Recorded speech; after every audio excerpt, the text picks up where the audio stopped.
2교시인데 역사 서술의 유형에 대해서 살펴보도록 하겠습니다. 역사 서술은 3단계에 걸쳐서 변천되었다고 베르나임이 소개하는데요. 그 설명을 따라서 이 3단계가 어떤 것인지 알아보고 그 다음에는 니체가 설명하는 역사 기록의 세 유형도 알아보도록 하겠습니다. 역사 서술의 변천 과정은 곧 역사 서술 방법의 발전 과정이기도 한데요. 설화적 역사, 교훈적, 실용적 역사, 발전적, 발생적 역사 이 3단계로 구분합니다.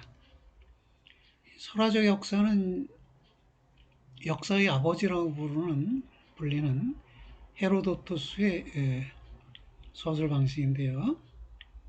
그는 설화적 역사를 기록했다고 평가받고 있습니다. 베른하임은 호모의 서사시, 니벨룽겐의 전설, 여러 왕들의 성독비나 전승기념비와 더불어 헤로도토스의 역사서를 설화적 역사에 포함시킵니다. 사람들이 일반적으로 헤로도토스가 저자의식이 뚜렷한 사람으로서 이전과는 다른 역사를 기록하였고 그래서 역사의 아버지라고 믿고 있습니다. 사실상 그는 그의 역사라는 책의 첫머리에 다음과 같은 저자의식을 드러내고 있습니다. 쭉 보면요. 또 그리스인과 주의 야만인에 의하여 이룩된 위대하고 경탄할 역사적 사실이 잊히지 않도록 발표하는 것이다. 이거 왜 역사를 기록하느냐? 잊히지 않도록 하기 위해서. 이게 저자의 서술의 목적에 대한 분명한 의식이 있다는 것이죠. 이렇게 헤로도토스는 저자의식이 뚜렷한 채 역사를 서술하였지만 그러나 후대 사람인 투기디데스에 비하면 역시 역사를 흥미본으로 기록함으로써 정확한 사실인식의 결함을 보이고 있다고 평가받기도 합니다. 예, 투키디데스라고 하고요.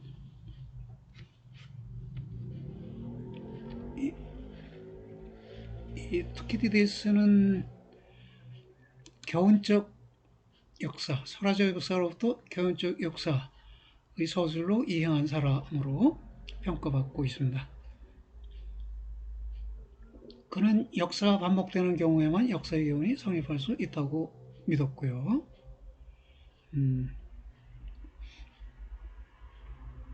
비록 교훈적 역사도 설화적 요소를 포함하고는 있으나 사실인식의 정확성을 기하려고 노력하는 한에서 설화적 역사와는 구분된다. 투키디데스는 펠로폰네소스의 전쟁사에서 과거에 관한 정확한 지식을 구하고 미래의 해석에 도움을 주는 연구자가 되기를 기대하면서 정확한 지식을 강조하였습니다. 그것을 한 말이에요. 전쟁 중에 일어난 사실은 자기가 직접 목격한 것도 타인으로부터 들은 것도 그 각각에 대해 가능하면 정밀하게 충분한 검토를 가한 후에 기술하여야 한다고 생각했다. 충분한 검토를 거친다는 건 정확한 사실을 찾아가려는 것이죠. 그래서 이러한 진술 속에서는 정확한 사실의 탐구 정신이 드러납니다.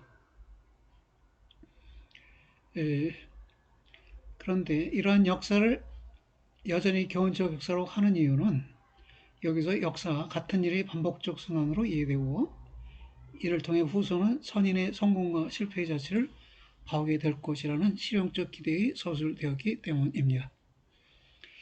어떤가요? 여러분, 역사는 반복되는 것인가요? 아니면 반복되지 않는 것인가요? 동일하게 반복되지는 않지요. 그러나 비슷하게 반복되죠. 비슷한 상황에서 과거의 사람들은 어떻게 행동했고 어떻게 응전했는가 그걸 통해서 교훈을 얻을 수도 있을 텐데요.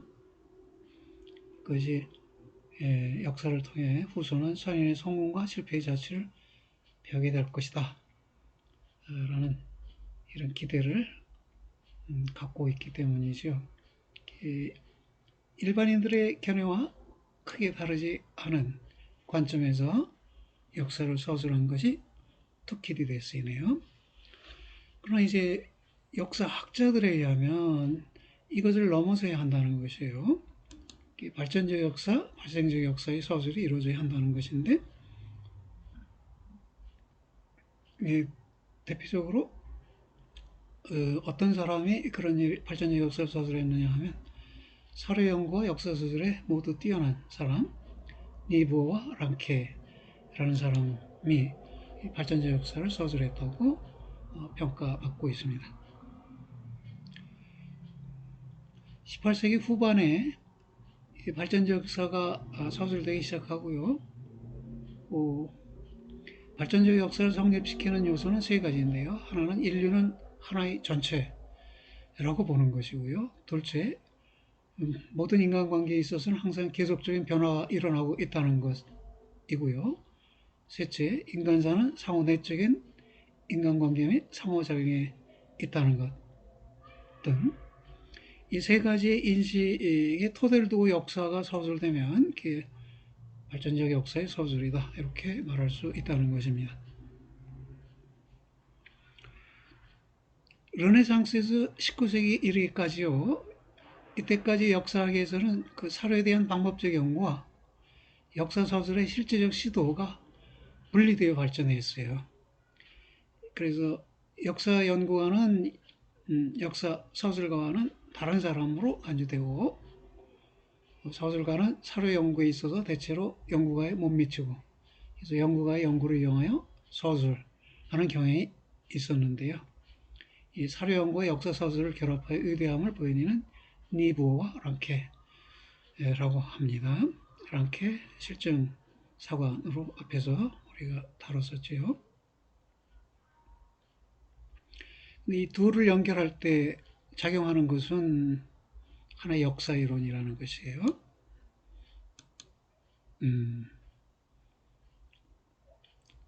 우리 앞에서 여러 가지 얘기했죠. 이론적, 신정치적 역사 이론도 있고, 인물론적 역사 이론도 있고, 실증주의적 역사 이론도 있고, 관념론적 역사관도 있었고, 표현주의적 역사관도 있었는데, 그런 관점들이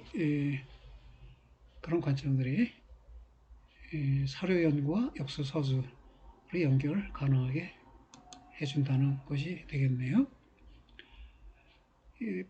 이 발전적 역사 서술에서는 선택과 배열이 중요한데요.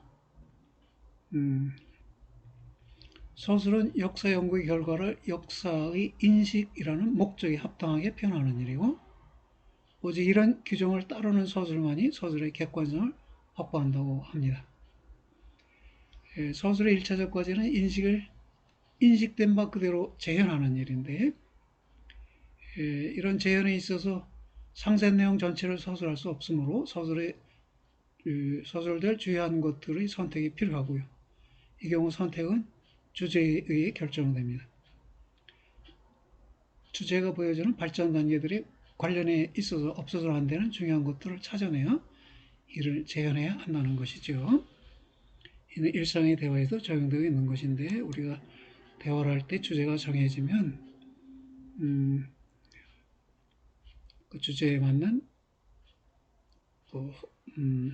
하위 주제들 또는 topics, 화제들 이걸 선정해서 하고 싶은 이야기를 남김없이 하도록 준비를 해야겠네요. 중요한 각 항목의 배열은 대표어들을 통해 이루어지는데 이 대표어들은 다수의 사실들에 대한 통찰을 가능하게 하는 것이어야 한다. 그렇겠네요. 이 대표어는 개개의 사실들의 특징으로부터 하나의 대표 개념을 이끌어내는 개념 형성이 생겨나기도 하고 또는 다수의 사실들을 대표할 수 있는 대표 사실의 지적에 의해 생겨나기도 하는데요.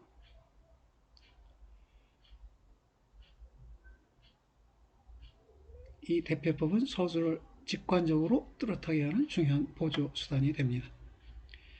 이거 대표 개념들이 언급되어야 한다는 것이네요. 우리가 레포트 쓸 때 목차를 적는 것도 이 대표법을 활용한 것이겠네요. 역사소설의 객관성은 사료의 비판적 해석이 객관적인가, 연구 결과가 서술이라는 보조수단에 의해 왜곡되지 않는가에 달려있다. 예. 객관적이라는 말이 어려울 듯해서요. 객관적이라는 말은 두 가지 의미가 있어요. 첫째는 사실 부합적이다. 둘째는 상호 주관적이다. 이것이에요. 그러니까 사실에 맞는 것을 객관적이라고 해요. 또 주관적이지 않은 것을 객관적이라고 말할 때는 상호주관적이다라는 의미예요. 객관성의 하나의 의미는 사실부합성, 또 하나의 의미는 상호주관성. 그러니까 내가 보았을 때도 그렇게 해석되고 남이 보았을 때도 그렇게 해석될 수 있다면은 이 사료에 대한 비판과 해석이 상호주관적으로 이루어진 것이죠. 근데 또한 사료의 비판과 해석이 사실부합적이냐? 주어져 있는 사료가 하나 있을 때 다른 사료들도 있잖아요. 다른 사료들과 비춰 봤을 때 이 사료가 왜곡되지 않고 진실한 것인가 여부를 따져볼 수 있잖아요. 만약 부합한다면 다른 사료들과 정합성을, 일관성을, 무모순성을 갖고 있다면 사실부합적이다 이렇게 판단할 수 있는 것이네요. 그 서술에 의해서도 이 연구 결과가 왜곡되지 않아야 역사서술의 객관성이 확보된다는 것이네요. 예컨대 한국의 현대화 과정을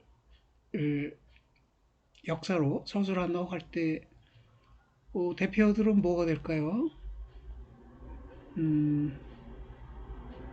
대표들을 통해 항목의 배열이 이루어진다고 그랬는데, 그래서 산업화라는 개념이 하나의 대표가 될 수 있고요. 민주화라는 것이 또 하나의 대표가 될 수 있고요. 또 다른 대표는 뭐가 있을까요? 여러분 생각에? 한국이 현대화되는 과정. 현대화라는 개념도 참 애매하죠. 여기서는 해방 이후의 과정을 현대화 과정이라고 의도한 것인데요. 제가 의도한 것인데, 또 다른 표제로 세속화라는 것 있을까요? 권위의 세속화, 종교의 세속화, 문화의 세속화, 언론의 세속화, 영화의 세속화, 뭐 대중화라고 말할 수도 있고, 그래서 그 대표적인 게 신문인데요. 신문 기사들 읽고 인터넷에 올려진 신문 기사 읽고 독자들이 댓글을 적는데 댓글에는 꼭 기레기, 기자 쓰레기, 준말로 기레기 같이 쓴 기사네 이렇게 평가를 하기도 해요. 왜 그런 평가를 받냐면 기사의 제목이요. 클릭수를 높이기 위해서 선동적으로 또는 클릭수를 높이기 위해서 독자들을 하여금 분노를 유발시키거나 또는 유혹을 하거나 하려는 의도에 의해서 제목이 만들어져요. 그러니 비판을 받지 않을 수 없지요. 원래 모든 기사의 불문율은 기사는 무미건조하게 써야 한다는 거예요. 기자의 감정이 개입되거나 기자의 가치 판단이 개입되지 않고 무미건조하게 쓰여져야 좋은 기사라고 해요. 근데 그런 기사는 잘 안 읽거나 독자들이 클릭해서 보지 않는다는 거죠. 그러니 신문이 전부 그 왜곡이나 과장이나 선동이나를 동반한 제목들을 달고 있어요. 요새 대표적인 기사 제목을 보면 A라고 했는데 B라니 이런 식의 B라고 했는데 C라고 했는데 D라니, 이 형식의 기사 제목을 단 기사들이 넘쳐나요. 그 독자들을 유혹하기 위한 것이죠. 여러분은 한번 세 번째 표제가 뭐가 될 수 있는지 한번 생각해 보세요.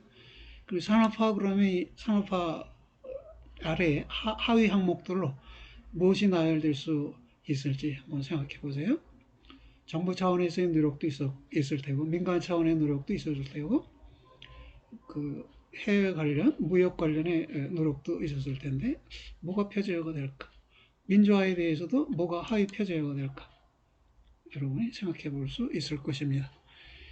이러한 대표어들을 선정하면서 또 하위 표제어들을 나열하면서 역사서술이 이루어진다는 것이네요. 역사 기록이 세 유형 이렇게 했는데요. 역사서술이나 역사 기록이나 다 같은 것인데 독일어를 번역했기 때문에 일부러 역사 기록 이렇게 했네요. 히스토리 이거를 역사 기록이라고 번역을 한 것이에요. 독일어에는 게슈히테라는 말이 역사라는 말이고 게슈히트비센샤프트 하면 역사학이라는 말이에요. 그 게슈히츠와 게슈히트비센샤프트 외에 히스토리라는 이 단어가 있어요. 이 단어의 의미를 명료하게 하기 위해 역사 기록이라는 표현이 선택된 것이네요. 역사 기록이 삶에 대해 가는 유용성과 단점, 장점과 단점 이렇게 말할 수도 있고요. 나흐타일, 포타일과 나흐타일, 장점과 단점에 대해 니체가 서술했는데요. 이랬습니다. 삶이라는 목적으로의 역사 기록을 행하는 것이다. 삶은 역사 기록의 봉사를 필요로 한다. 이 점을 분명히 하고요. 그러면서도 그는 또한 역사 기록의 과잉도 경계합니다. 왜냐하면 지나간 것을 삶을 위해 사용하는 힘과 사건으로부터 역사를 만드는 힘을 통해 비로소 인간은 인간으로 된다. 그러나 역사 기록의 과잉 속에서 인간은 인간의 길을 그친다. 의미심장할 수 있어요. 지나간 것을 삶을 위해 사용하는 힘, 이게 뭔가요? 과거를 기억해서 그 기억된 과거를 현재의 삶을 위해 사용하는 힘, 이게 인간에게 있는 것이죠. 근데 니체가 이 책에서요, 유머를 하는데요. 유머 하나를 소개하는데요. 개는 기억을 못한답니다. 잠깐의 기억은 하고 있지만 오랜 기억을 하지 못한대요. 그래서 니체가 서술한 유머는 이것입니다. 주인이 개 보고 물었어요. 너는 나를 반갑게 말똥말똥 쳐다보기만 하고 왜 아무 말도 하지 않느냐 이렇게 물었답니다. 그랬더니 개가 주인님, 저는 주인님에게 할 말을 생각하기는 하는데 생각하고 나서 말하려고 하는 순간 생각한 내용을 잃어버립니다. 그래서 말을 못합니다. 라고 말하려고 했대요. 근데 그렇게 말하려고 생각한 것을 금방 잃어버렸다 합니다. 걔가요. 그래서 결국 니체에게 주인에게 말하지 못했다고 얘기를 해요. 그 이야기를 통해서 니체가 말하는 건 기억이 있는가 없는가가 사람과 동물의 차이다. 사람은 기억이 있기 때문에 위대함을 가질 수 있다는 것이죠.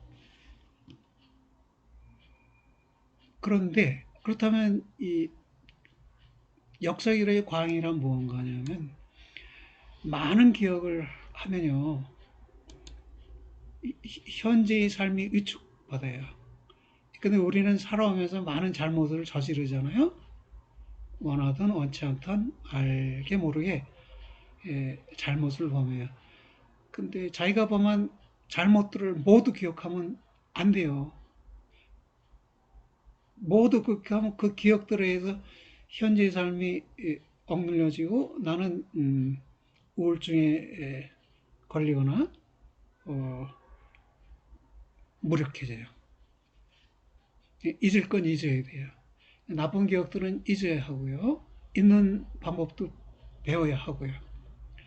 그래서 유의미하게 현재의 삶에 도움을 줄 수 있는 것들만을 기억해야 하고 그렇지 않은 것들은 잊어버릴 수 있어야 하죠.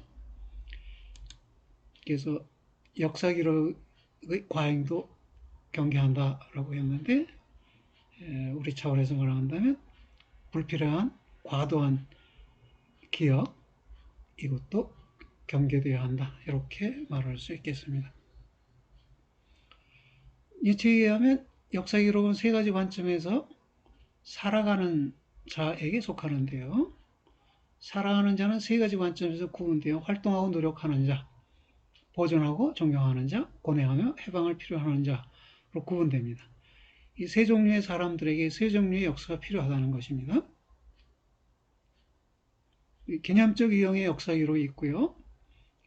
모누멘탈레 아르트 드 히스토리, 안티쿠바리쉐 아트 드 히스토리, 크리티쉐 아트 드 히스토리.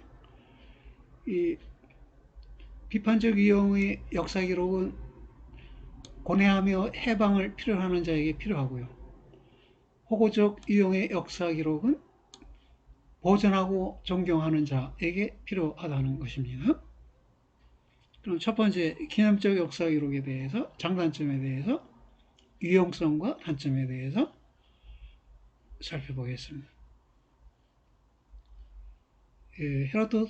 헤로도투스, 투기디테스와 함께 그리스의 대표적 역사가였던 폴리비우스가 기념적 역사 기록을 강조했다고요?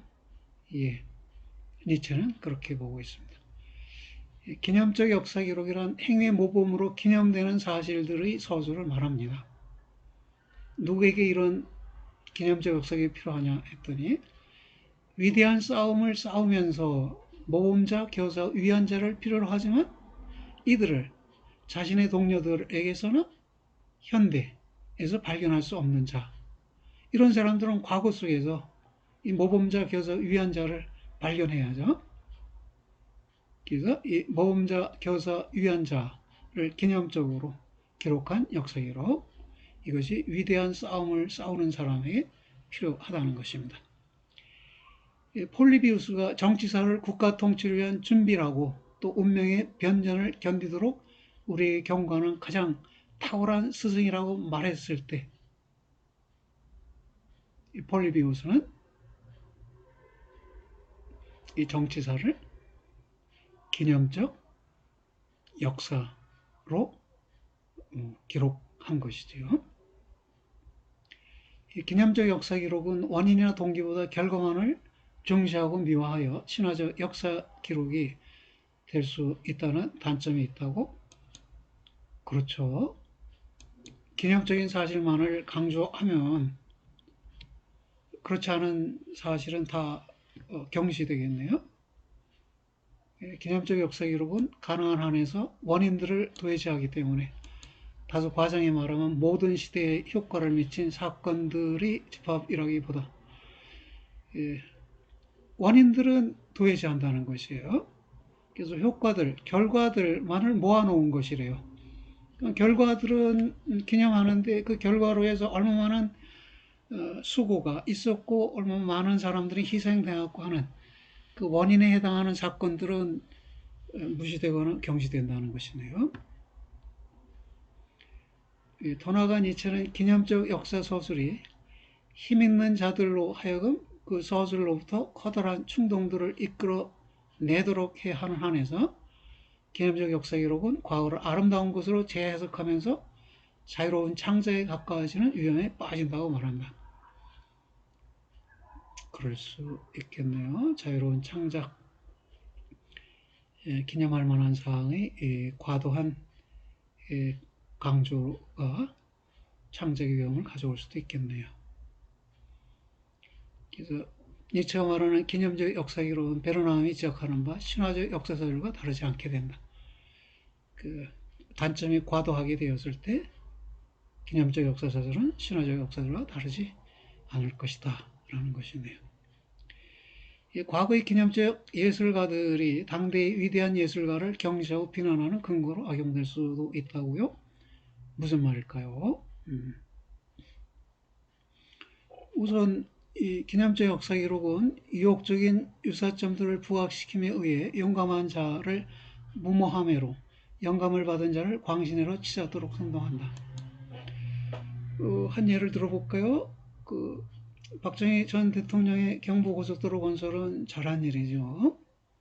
그로 인해서 한반도에서 물류가 개선되어 교통이 개선됐어요. 고속도로를 건설할 당시에는 고속도로가 이렇게 필요하지는 않다라고 불필요성이 주장되기도 했다고 합니다. 지금에서 되돌아보면 고속도로 건설은 잘한 것이죠. 그래서 유혹을 받은 사람이 있어요. 전 전임 대통령 이명박 전 대통령이 4대강을 개발했지요. 그리고 한강에 유람선을 띄운다고 처음엔 주장했었어요. 그분은 고속도로를 강에서 실현하고 싶었던 것이죠. 그러니까 유혹적인 유사점이죠. 경부고속도로와 강들 위에서의 고속도로. 뭐 고속도로가 아니래도 강 위에 배를 통한 물건의 이동이나 고속도로를 통한 물건의 이동이나 유사점이 있지요. 또 사람의 이동도 마찬가지고요. 그 그분은 용감한 분이었어요. 근데 무모함에로 묻었고요. 영감을 받았겠죠. 고속도로로부터 광신회로 치닫게 되었네요. 다시 말해서 박정희 전 대통령에 대한 기념비적 역사 기록이 이명박 전 대통령으로 하여금 무모함과 광신회로 치닫도록 한 게 아니냐. 니체의 관점에서는 그렇게 말해볼 수도 있겠다는 것입니다. 또 그뿐만 아니라 예컨대 비예술적이고 예술 능력이 없는 사람들이 예술가들에 대해 기념비적인 역사 기록으로 무장하는 경우 그들은 기념적인 예술들을 무기로 당대의 힘있고 위대한 자를 경시하며 비난한다. 예컨대 우리 한국에도 유명한 작곡자 몇 분이 계시죠. 뭐 다들 돌아가신 것 같긴 한데 그런데 베토벤이나 뭐 핸델이나 이런 사람들의 음악에 비춰보면 한국인 작곡가들의 능력은 별게 아니다. 이렇게 비난할 수 있어요. 그러니까 스스로 음악가이면서 비예술적이거나 예술 능력이 없는 사람들이 있잖아요. 이 사람들은 당대에 힘이 있고 위대한 예술가를 비판할 때 과거의 기념적 역사 기록 속에 등장하는 음악가들을 데려와서 비판을 한다는 것입니다. 이런 단점도 있다는 것이네요. 기념적 역사 기록이 갖는 단점, 폐해 이런 것입니다. 호고적 역사 기록이라는 것도 있는데요. 기념적 역사 기록은 인물 중심이고 호고적 역사 기록은 사실 중심이라고 그렇겠네요. 왕조 중심, 위인 중심, 영웅 중심이 기념적 역사 기록이 될 테고 호고적 역사 기록은 뭐 전승비나 송덕비나 옛날의 유적지 같은 것을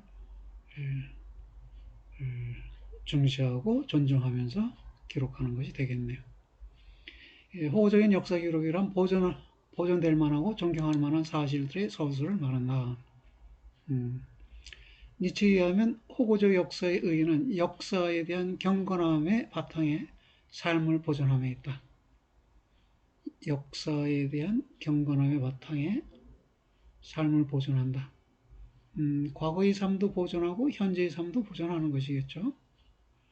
그래서 음, 호구적인 사람, 즉 과거의 사실들을 좋아하는 사람들은 옛부터 존속하는 것을 조심스러운 손으로 보호하면서 자기가 거기서 생겨난 그 조건들을 자기 이후에 생겨나게 될 사람들을 위해 보존하러 간다. 그렇게 그는 삶에 봉사한다. 예. 그런데 이 호적인 감각은 새로운 것을 찾는 모험심과는 정반대되는 감각이라는 것이에요. 그래서 이런 호적인 감각을 통해 그 자신의 실존에 있어서 변화되고 정당화되는 행복감,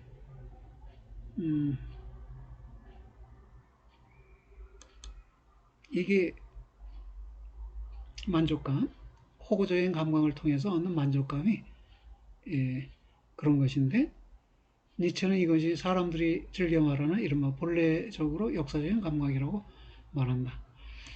여러분 어때요? 고향집이나 고향의 산과들 기억합니까? 그 외가나 친가가 시골에 있다면, 자주 방문했다면 그런 호구적 감정이 생겼을 테고, 또 어려서 시골에서 살았다면 역시 호구적인 감각이 있을 것이에요. 고향에 대한 그리움은 누구에게나 있으니까요. 그런데 이런 호구적인 감각도 또는 호구적인 역사 기록도 단점이 있어요. 이 미래는 물론 과거도 손상시킬 수 있다고 합니다. 미래를 손상시킬 수는 있을 텐데 왜 과거도 손상시킬까요? 어째서 과거도 손상시킬 수 있는 것일까요? 이랬어요. 오래된 것과 지나간 것이 모두 똑같이 존경할 만한 것으로서 단순하게 받아들여지고, 오래된 것이나 지나간 것 중에서 소중한 것이 존경할 만한 것으로 받아들여져야죠. 근데 오래된 것일수록 더 좋은 것인 양 받아들이는 것. 그러면 지나간 과거이면서 소중한 것은 받아들여지지 않는 것이네요. 그러면 과거가 손상되는 셈이라는 것이네요. 다른 한편으로 이 오래된 것을 외경으로서 맞이하지 않는 모든 것, 즉 새로운 것과 생성하는 것 또는 생성되는 것은 거부당하고 적대시된다. 새롭게 생성되는 것들, 미래적인 것들 거부된다는 것이네요.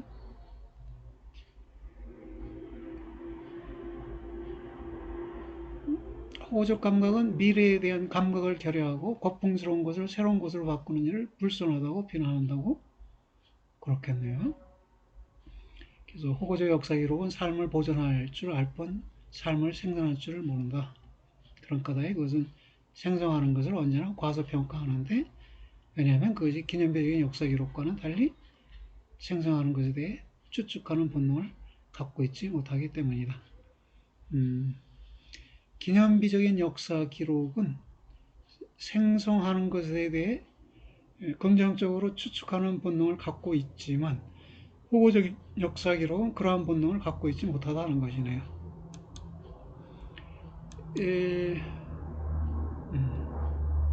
그래서 여기서 한 번 더 고풍스러운 것을 새로운 것으로 바꾸는 일을 불순하다고 비난한다.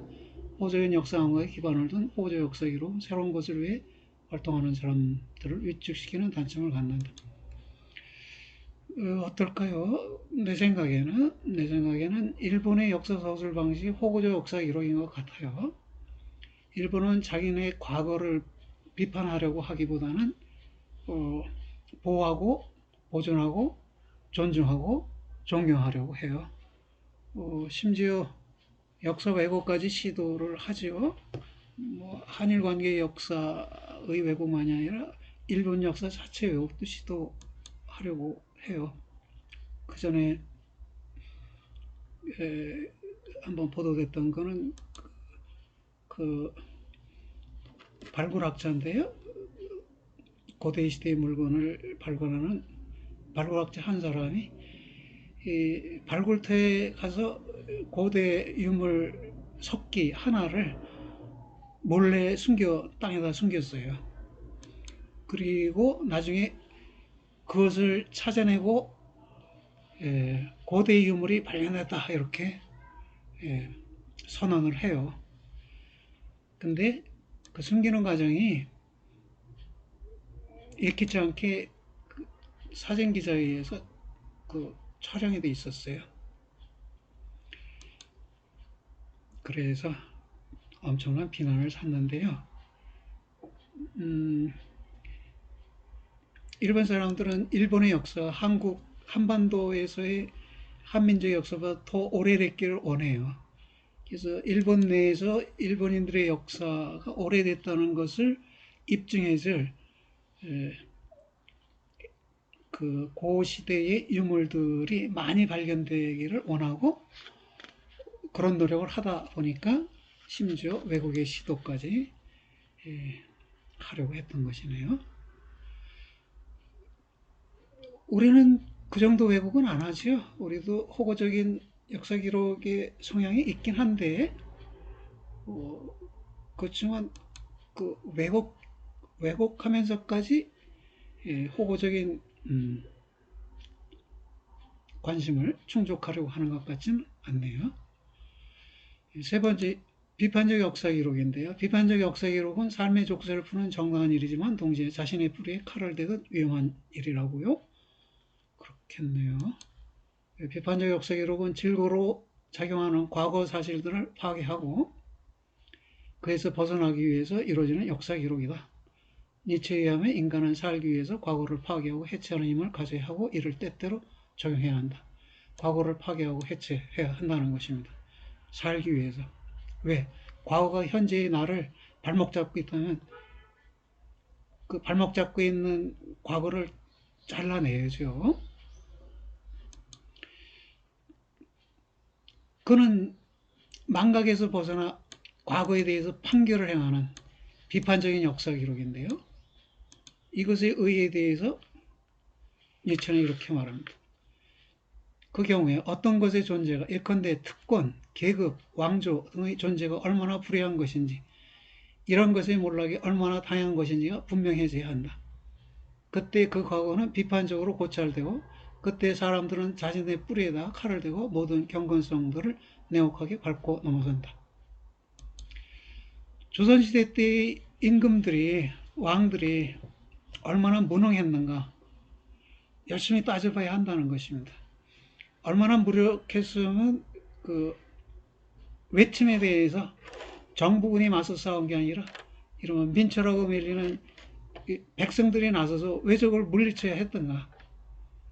그러니까 국방에 대한 준비를 얼마나 소홀히 하고 그 당권 다툼에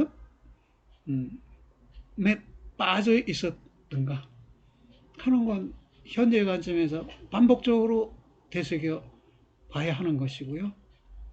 마찬가지로 해방 이후에 있어서도 한국 정부가 그 유능한 정부로서 정책을 집행해 왔느냐 아니면 무능한 정부였는가 지속적으로 역사학자들이 비판적으로 서술해야 한다는 것입니다. 그런데 이 비판적 역사 기록은 제1의 천성을 버리고 제2의 천성을 갖추려는 일로서 노력할 수는 있지만 완전한 성취는 불가능하다고. 자기의 뿌리를 잘라내고 자기의 발목을 잘라내는 것이기 때문에 완전한 성취는 불가능할 수밖에 없다는 것이네요.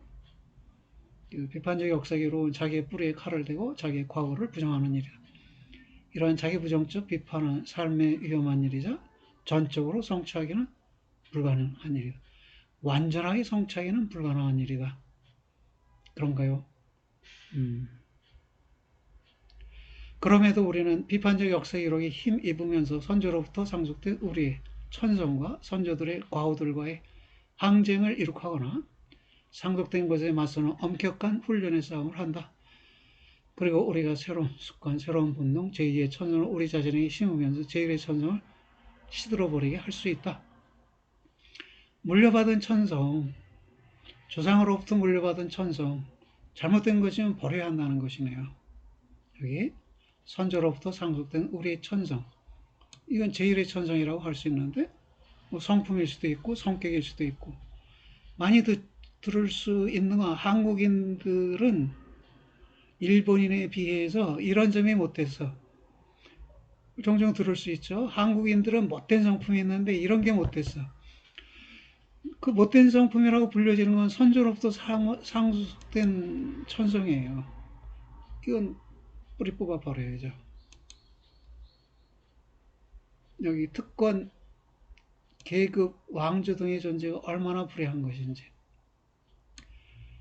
간단한 예를 들면은 부처님, 부처님은 힌두교 집안에 태어났어요. 근데 힌두교는 카스트 계급 제도를 가지고 있죠.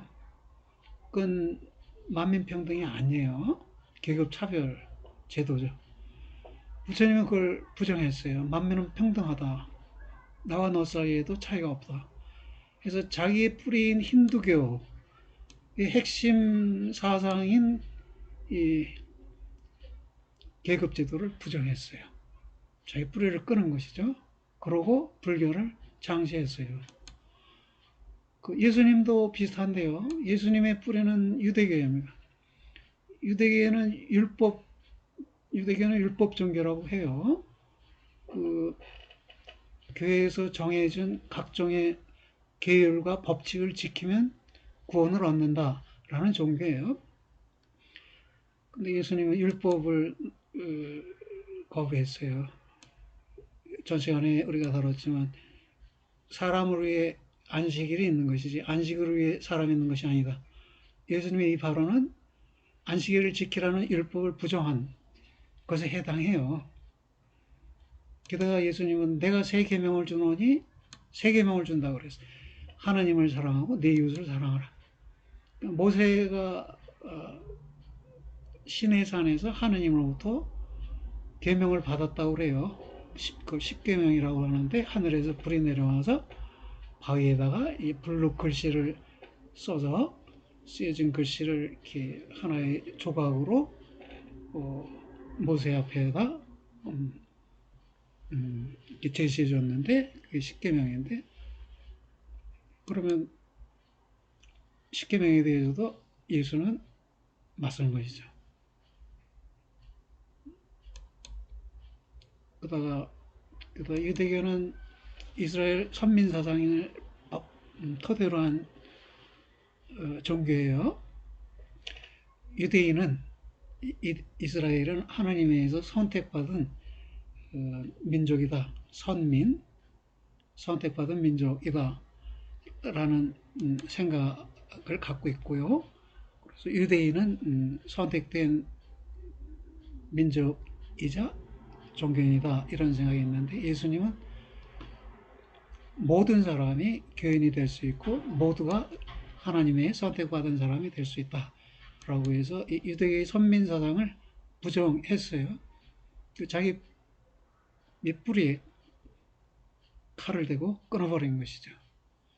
뭐 결국 그래서 십자가에서 죽임을 당했지만 예수님 자신은 본인은 돌아가셨지만 그가 베푼 가르침은 지금 전 세계에 퍼져서 그렇다면 예수님은 죽었으되 살아있는 것이다. 이렇게 우리가 말할 수도 있겠죠. 예, 이렇게 자기 뿌리에 칼을 대는 노력을 할 수 있어요. 어떤가요? 쉽진 않겠죠. 제1의 천성도 언젠가는 제2의 천성이었고 승리로든 제2의 천성이 제1의 천성으로 된다는 사실. 예. 우리 민족성을 계속 개선시켜 나가야 돼요. 우리가 선조로부터 물려받은 한국인의 민족성은 그렇게 진선진미한 것은 아닙니다. 오염된 것도 있고 왜곡된 것도 있고 어, 수용하기 어려운 것도 있고 그런 예컨대 사촌이 땅을 사면 배가 아파하는 것이나 남이 없는 데에서 사람들끼리 모여서 뒷말하는 것이나 이런 거는 우리 선조들이 그렇게 했는지 몰라요. 그러나 우리는 이제 버려야겠죠. 예, 역사 기록의 유형의 결정 요인을 볼까요? 자신의 목표, 힘, 궁핍이 역사 기록의 유형의 선택 기준이 되어야 한다고. 그렇군요. 여기 읽어보겠습니다. 위대한 것을 성취하려고 하는 사람은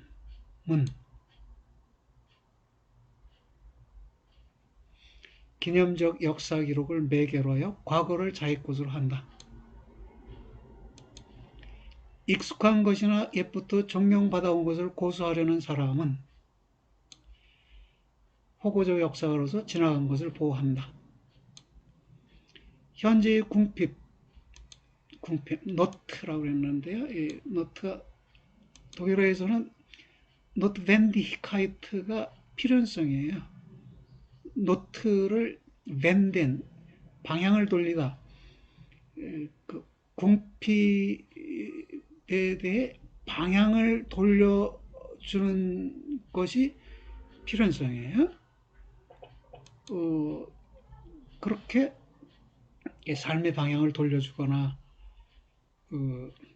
진로의 방향을 돌려주거나 하는 것이 궁핍인데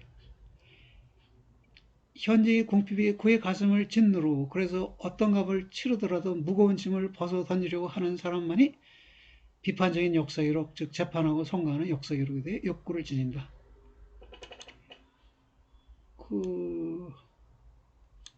최근에 어떤 일이 있었습니까? 청와대 근처에서 시위하는 사람들 많죠. 절박한 필요하고 절실한 필요에 의해서 거의 목숨을 걸고 시위를 천막 시위를 하거나 1인 시위를 하는 사람들이 있어요. 그런 사람들에게는 우리의 한국사가 우리의 현대사가 얼마나 반민주적이고 친독재적이고 권력지향적이고 서민 배제적이고 한 것이지에 대해서 반성하고 반성하면서 지속적으로 서술해야죠. 궁핍이 없는 사람에게는 이 비판적인 역사 기록이 필요치 않지요. 그래서 이렇게 말했습니다. 궁핍이 없는 비판가, 경건함이 없는 골통품 수집가, 위대한 것을 이룰 능력이 없는 위대한 것의 전문가는 퇴화된 식물이다. 그랬습니다. 자기 뿌리를 찾지 못한 사람들이라는 것이에요. 그 비판가는 궁핍이 있어야 한다는 거예요. 골통품 수집가는 과거에 대한 경건함이 있어야 한다는 거예요.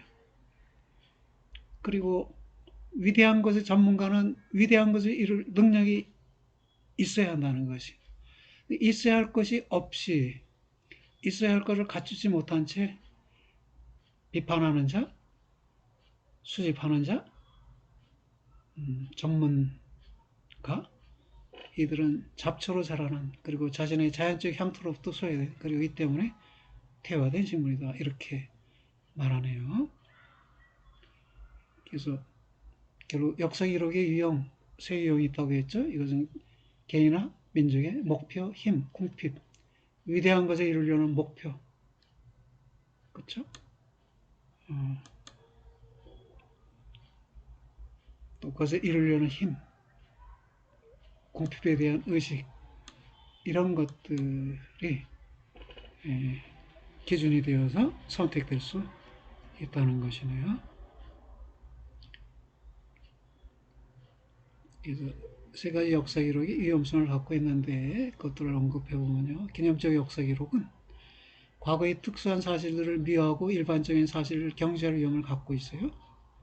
호구적 역사 기록은 과거의 사실들을 등가화하고 동등화하고 새로운 것과 생성되는 것을 부정하거나 경시할 위험을 갖고 있고요. 비판적 역사 기록은 비판이 자기 부정적인 것에 그치지 않고 창조적인 것에 이르는 경우는 여기 읽어야겠네요. 비판적 역사 기록은 자기 부정이라는 위험적 요소를 갖고 있다는 것이에요. 그럼 어떻게 할 것이냐? 이 비판적 역사 기록에서의 비판이 자기 부정적인 것에 그치지 않고 창조적인 것에 이르는 경우는 비판이 호구적 사실들 중에서 질곡으로 작용하는 사실들과 기념적인 사실들을 구분하고 가르고 전자, 질곡으로 작용하는 사실들을 파괴하고 후자, 즉 기념적인 사실들을 현재에 의미 있게 회복하는 경우일 것이다. 그렇군요. 그 마지막으로 언급할 것은 율곡의 역사 시기에 관한 이야기인데요. 율곡은 왕조의 세 시기가 있다고 말하는데 이것이 니체의 역사 기록의 세 유형과 관련이 되는 것으로 보여요.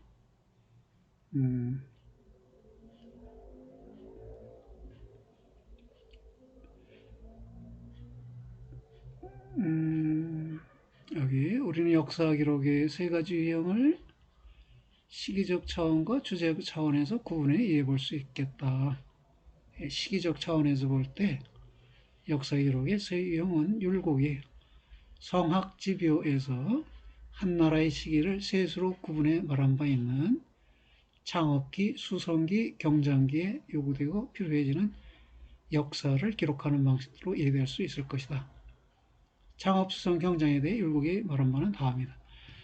창업의 도란 유, 순, 탕, 무 임금들 이름이에요. 유임금, 순임금, 탕임금, 무임금의 덕으로 개혁할 세태를 감당하되 천리에 응하고 인사에 따르는 것에 의해 하지 않으면 안 된다는 것으로 이것은 더 논할 것도 없다.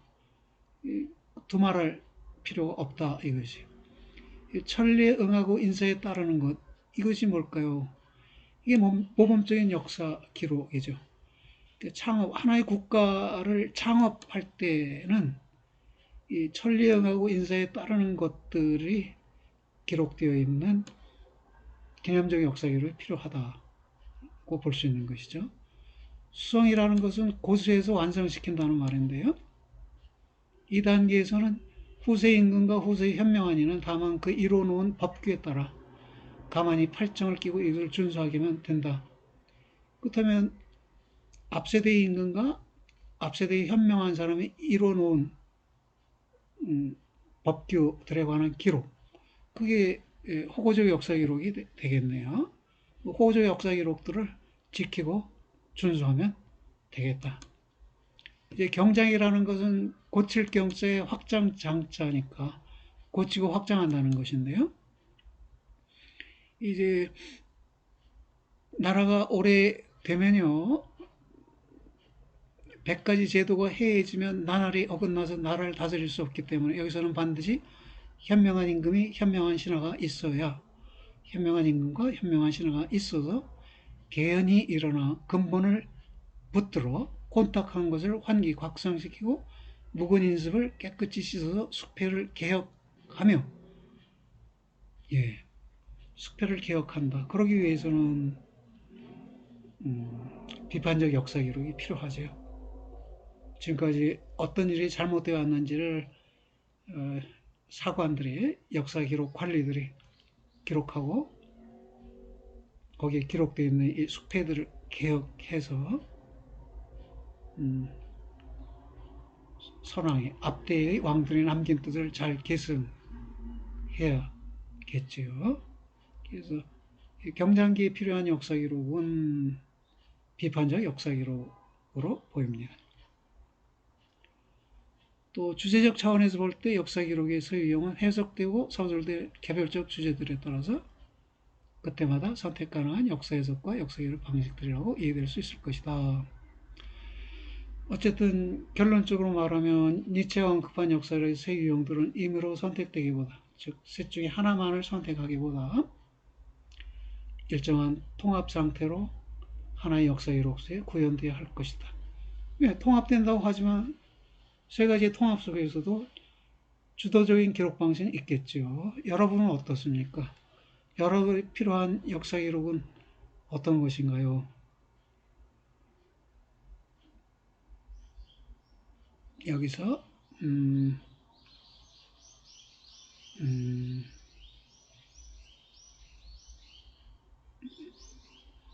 여러분은 어떤 사람인가요? 세 가지 선택지를 드릴 테니 한번 선택해 보세요. 여러분은 위대한 것을 성취하려고 노력하는 사람입니까? 아니면 여러분은 익숙한 것이나 옛부터 존경받아온 것을 고수하려고 하는 사람인가요? 아니면 여러분은 현지 궁핍이 가슴을 짓눌러서 어떤 값을 치르더라도, 즉 자기 희생을 감수하고서라도 무거운 짐을 벗어 던지려고 하는 사람인가요? 개인의 궁핍이 아니에요. 한국 사회의 궁핍을 말하는 것이죠. 한국 사회의 어떤 점이 궁핍되어 있다, 잘못되어 있다, 이것을 절실하게 느끼는 사람인가요? 여기에 따라서 여러분이 아마 역사 기록을 선택할 수 있을 텐데요. 그 역사 기록이 여러분에게 도움이 되니까 선택할 수 있을 텐데, 그렇게 선택하지만 다른 두 가지 역사 기록의 장점도 무시하지 말고 수용할 수 있어야 되겠다라는 이야기가 되겠습니다. 여기까지 하겠습니다. 여러분, 역사 이야기인데요. 역사 이야기도 그렇게 흥미롭고 즐거운 것만은 아니고 곳곳에서 어려운 개념들이 등장해서 우리를 긴장시켰네요. 네, 오늘도 수고하셨습니다. 다음에 뵙겠습니다.